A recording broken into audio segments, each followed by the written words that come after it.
Through the pandemic of COVID-19 and the actions taken of enforced lockdowns and restrictions, our relationship with nature and our local environment has changed. We find ourselves having an increased interaction with the open natural spaces on our doorstep. It is well documented that the increased exposure to nature and the outdoor environment improves mental well-being.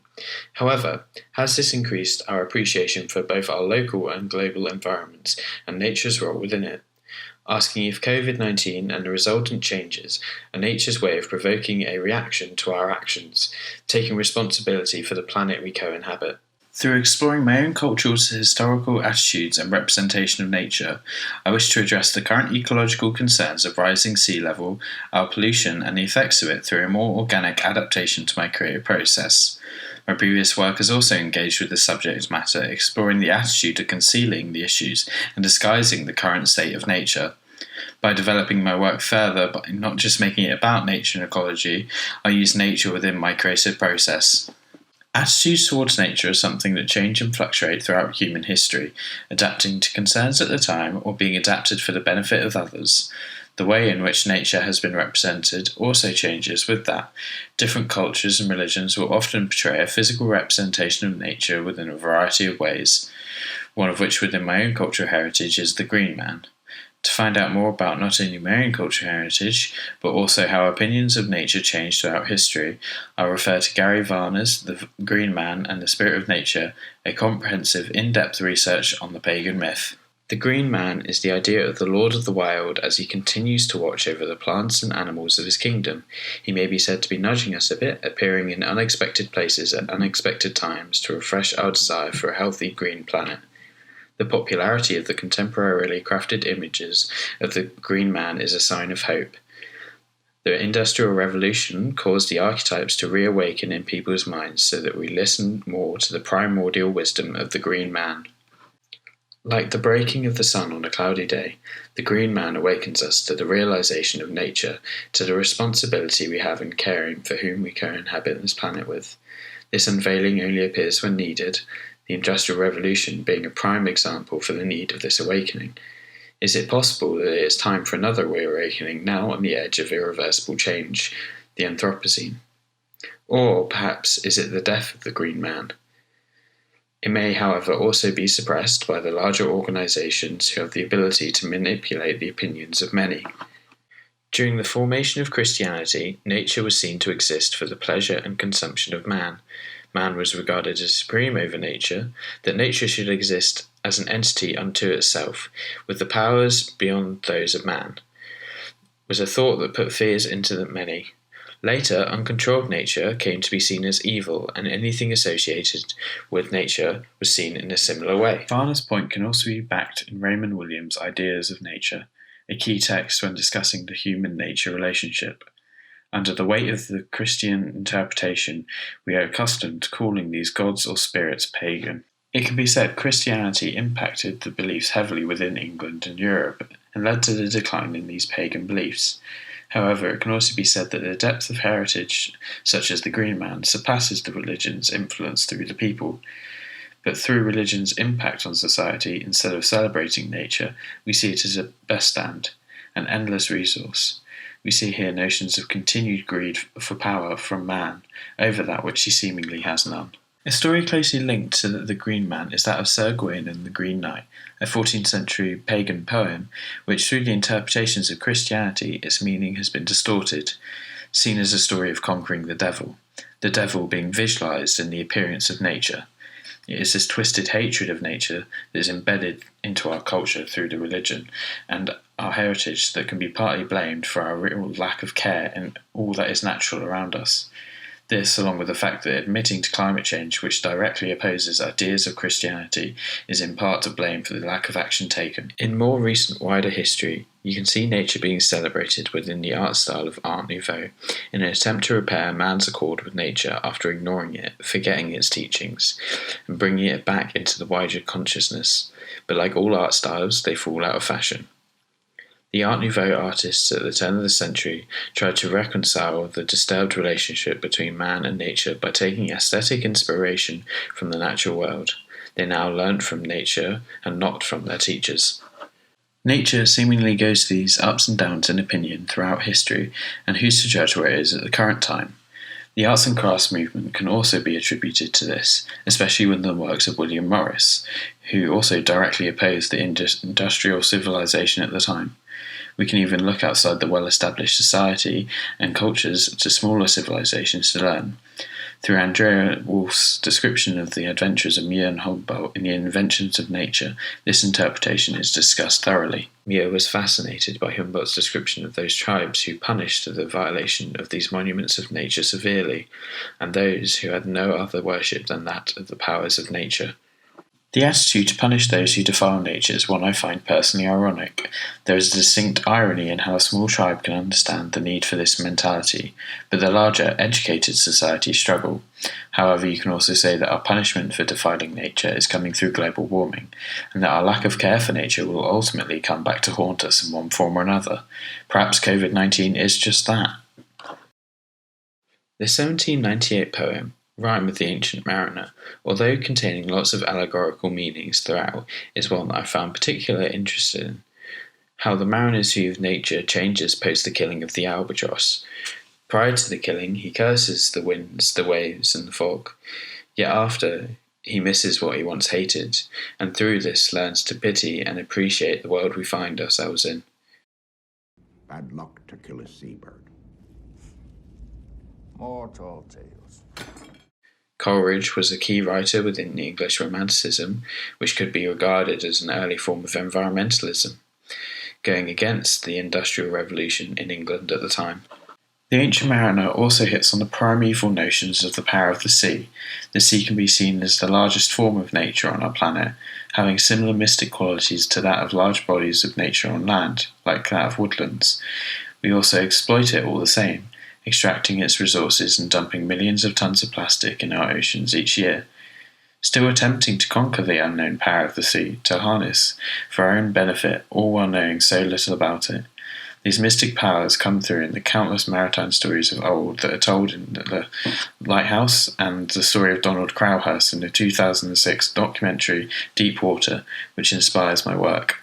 Now looking at ecological attitudes within the wider, more recent history to help inform my own opinion and express it in my work. Tarkovsky beautifully lays out his opinion through his 1986 film The Sacrifice, which, though on the surface seemingly a piece on the fear of global nuclear war and the imminent total destruction, he speaks more for a world of our technological progress has stripped us of any spirituality. With this lack of spiritualizational involvement, it is bred to this evil of destruction. A greater metaphor for that of the world's demand for technical progress without care for what we destroy along the way, even our own planet. This correlates well with the previous term I used from Heidegger, B-stand, or standing reserve. The resource we have at our fingertips, 24/7, from the instant flick of a light switch to the turning of a tap, a resource used without the cognition of even doing so. I like that to the treatment of the earth, seen as something to be used up without fear that it might run out or break without repair. The earth is not a standing reserve, however much we may treat it like one, it is but a finite resource. A resource that only accelerated the rate of global climate change and the carbon emissions since its discovery in 1859 is oil. Mizrak's Petrochemical America explores the oil industry within what is known as the Cancer Alley, where in parts the air pollution levels are 700 times the US national average. This work made me question why the people who live in the area, who suffer the direct consequences of such high pollution levels, are pro-oil, and in a lot of cases don't believe in climate change or environmentalism. Yes, this can be largely blamed on the lack of education, but it must be said that the only income these people get is from the oil industry. This for me only pushes for further, deeper emotional involvement that forces a discussion about the demand for energy and the cost of it, and what can be done to fix it. The problem, however, is how focused the global economy is based on oil. This deeply problematic set of circumstances between economy and ecology is fleshed out in the need to respect nature and its limits challenges society and conservation science. Entropy and economy, together with ecology, must be integrated into a global perspective of the environment that accounts for the limits of growth. Help for an economy placed within, rather than outside, the more general context of ecology. If we measure the success of the economy within the context of ecology and entropy, perhaps real change might come. but not until climate change hits the economy. The current economic capitalist system is in need of rapid change, as it measures the growth and success of the economy largely off the sales of products that plunder the earth of resources and entropy. Is it not fundamentally flawed that the success is essentially measured as how much we can take and extort our planet? These environmental issues often have to be experienced over longer durations of time to really set in place the consequences. Jem Southern's work on the southern English coastline shows a longer study of the collapsing land. These longer studies provide a documentation of loss and our own destruction, and is something I felt key to implement within my own practice, alongside hints of the ideas of standing reserve and entropy. What if the Earth could talk back? What would it tell us of our treatment of it? Would that change our habits of exploitation and greed? David Buckland's ice text, providing an almost literary account for the ice caps. This attempt at bringing a direct communication between us and our planet is a far more direct form of empathy, in the hope that empathy could bring about change to our bad habits. You only have to look at the limited impact of environmental documentaries to suggest that empathy doesn't work. We watch in splendour at David Attenborough's outstanding pieces on the importance of our natural world, yet 5 minutes later, we continue as usual.